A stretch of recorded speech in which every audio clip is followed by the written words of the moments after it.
The city of Uvalde has agreed to pay its insurance of $2 million, which is all that there was. The families did not want to, again, just to be clear, these families could have pursued a lawsuit against the city, and there's certainly grounds for a lawsuit.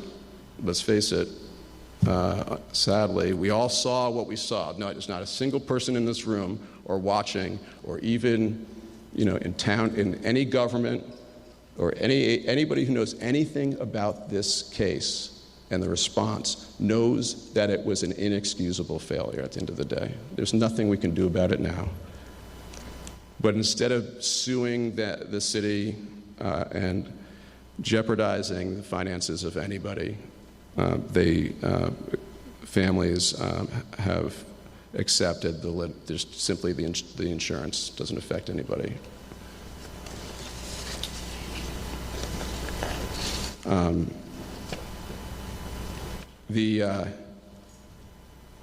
This is on the settlement end of things, and I should just mention that obviously a case this complicated with so many parts to it, we've been talking a lot about the after part, effectively.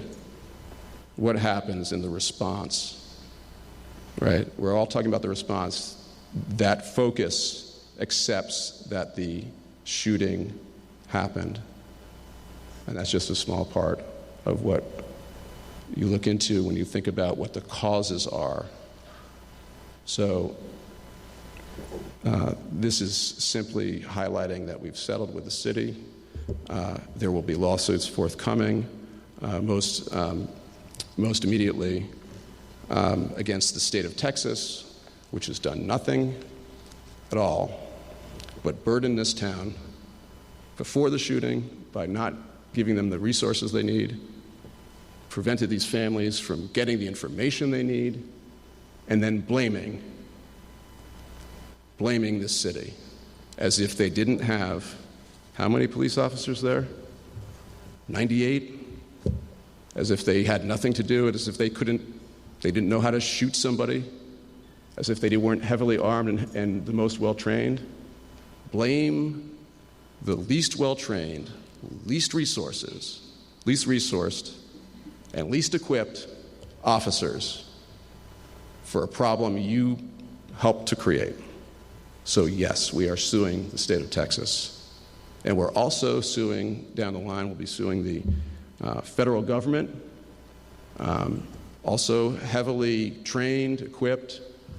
You had over 150 some odd federal officers there who also were there and stood around until one or more breached the room at 77 minutes. Sure, that was a heroic act.